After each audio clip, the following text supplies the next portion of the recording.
पूरी दुनिया में ऊर्जा सप्लाई को लेकर छाई निराशा के संकट के बादल छंटने की संभावनाओं के बीच एक बड़ी खबर ये आई कि इस वक्त जो स्थिति स्ट्रेट ऑफ हॉर्मुज पर बनी हुई है, आगे आने वाले वक्त में भी अगर यही स्थिति बनी रही तो समस्या का समाधान समझिए। लेकिन जिस तरह से डोनाल्ड ट्रंप ईरान के प्रति बयानबाजी करते हैं और जो रवैया अब तक उन्होंने अपनाया हुआ है, ज़्यादा दिन तक ये चलेगा इसकी संभावनाएं कम नजर आती हैं। हम उम्मीद करते हैं कि ये ऐसे ही बना रहे और जहाज़ इसी तरह से बाहर निकलते रहें। अब तक तो आप समझ ही गए होंगे कि स्ट्रेट ऑफ हॉर्मुज से आवागमन बहाल हो चुका है। नमस्कार, मैं हूं आशीष त्रिपाठी आपके साथ और दुनिया के तेल सप्लाई की नस कहे जाने वाले स्ट्रेट ऑफ हॉर्मुज में बीते 24 घंटों में हलचल बढ़ती दिखाई दी। जहाज़ों की आवाजाही फिर से तेज हुई और दूसरी तरफ अमेरिका ने बीच समंदर में एक ईरानी झंडे वाले तेल टैंकर को रोककर उसका रास्ता बदलवा दिया। यानी एक तरफ रास्ता खुलता दिखा तो दूसरी तरफ नाकेबंदी की सख्ती बरकरार रही। सोशल मीडिया पर एक प्रतिक्रियाओं के दौर की अगर बात करें तो यहाँ एक पोस्ट आया जो काफ़ी चर्चा में रहा। दरअसल रॉयटर्स और मरीन ट्रैफिक डेटा के हवाले से भी ये दावा किया गया स्ट्रेट ऑफ हॉर्मुज में कि अचानक जहाज़ों की आवाजाही बढ़ गई है और कई जहाज़ ईरान के ट्रैफिक लेन से गुजरते हुए दिखाई दिए। अब ये तेल बहाली दरअसल अमेरिका चाहता भी है कि नहीं? अमेरिका के रवैये से तो ये लगता है कि वो सिर्फ अपने तेल के जहाज़ या अपने जो उसके सपोर्टिव कंट्रीज़ हैं उन्हीं के तेल के जहाज़ को गुजरते हुए देखना चाहता है, बाकी किसी को नहीं। अब अमेरिका तो उन देश के जहाज़ों को रोक नहीं सकता। तो अमेरिका की कूटनीतिक जो छवि अब तक बनी है वो कुछ इस तरह से है कि वो चाहता है कि ईरान दुनिया के नज़र में ये देश आँख का कांटा बन जाए और वो बन जाए उस कांटे को निकालने वाले वैद्य। ऐसा भला होने वाला नहीं है। अमेरिका ये चाहता है कि जितने जहाज़ रुकें तो उन्हें ये प्रदर्शित किया जाए कि ये ईरान ने रोके हैं और जितने जहाज़ निकलें उन्हें ये दिखाया जाए कि ये देखो अमेरिका ने ये जहाज़ निकलवाए हैं। अमेरिका चाहता नहीं है कि और देशों के जो तेल के जहाज़ हैं उन देशों तक पहुंचे, क्योंकि अगर वो सही समय पर ऊर्जा की सप्लाई होती रही तो अमेरिका को भला कौन पूछेगा। अमेरिका ये चाहता है कि तेल का पूरी दुनिया में नियंत्रण उन्हीं का हो।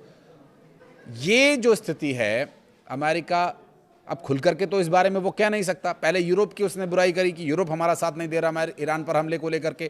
फिर उसके बाद मिडिल ईस्ट में कई देशों ने उन पर दबाव बनाया। कतर और यूएई की तरफ से भी दबाव बनाया गया कि ईरान पर हमला मत करना, नहीं तो ये हमें बहुत मारेगा और हमारे साथ बहुत बड़ी समस्या ये है कि हम अभी इस चीज़ के लिए तैयार नहीं हैं।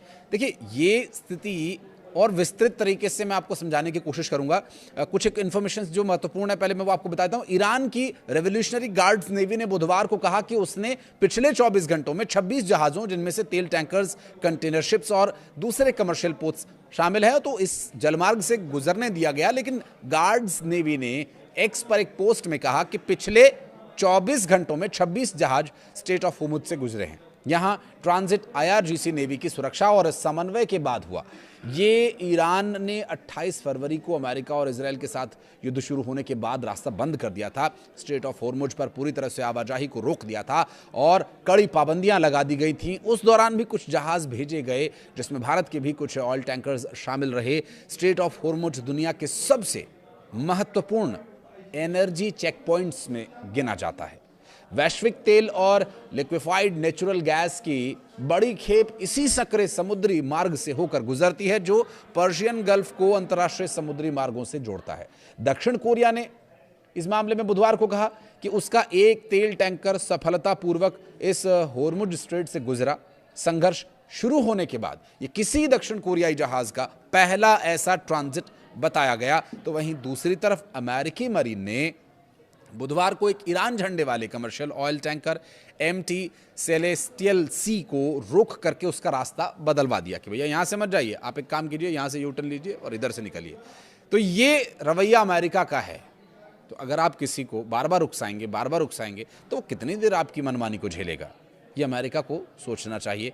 और इसका परिणाम क्या रहा और अमेरिका की इस हरकत को लेकर अमेरिका में क्या बवाल मचा हुआ है, उस पर मैं एक अलग से वीडियो लेकर आऊंगा, उसे भी आप देखिएगा। फिलहाल आपको बता दें कि अमेरिका को ये शक था कि वो ये जहाज़ अमेरिकी नौसैनिक नाकेबंदी से बचाने की उन्हें कोशिश कर रहा है, क्योंकि 31 मरीन एक्सपीडिशनरी यूनिट्स के मरीन ओमान की खाड़ी में जहाज़ पर चढ़े, उसकी तलाशी ली, फिर उसे रास्ता बदलने के निर्देश दिए गए या यूं कहें कि मजबूर कर दिया गया।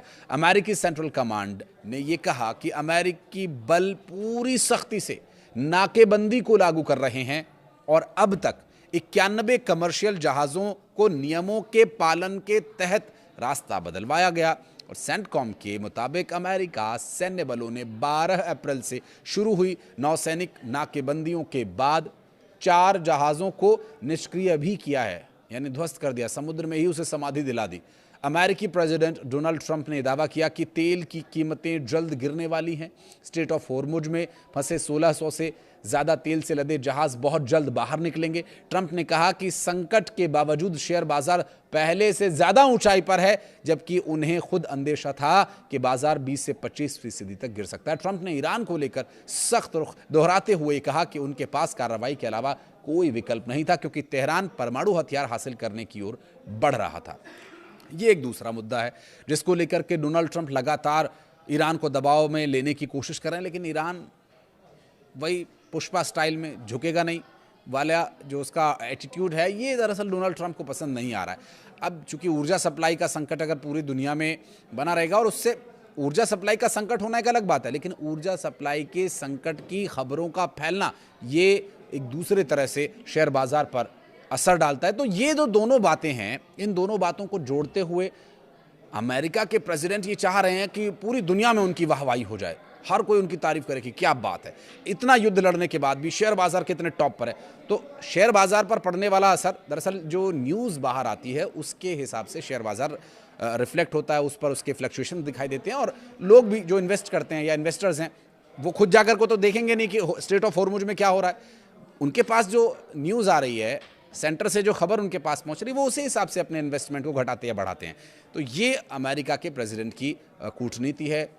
अभी वो युद्ध लड़ने की स्थिति में नहीं है। बहुत सारे वो कारण बता रहे हैं कि ये ऐसा हुआ इसलिए हमने हमला नहीं किया।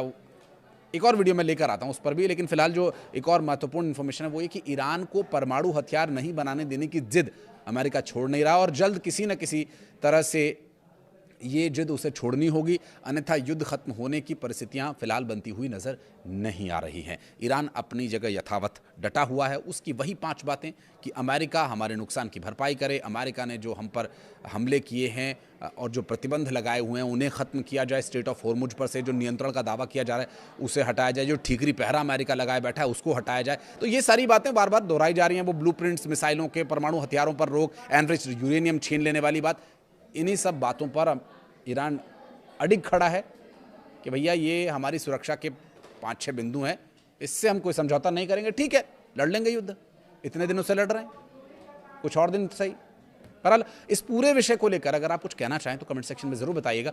वीडियो को यहाँ तक देखने के लिए बहुत बहुत धन्यवाद।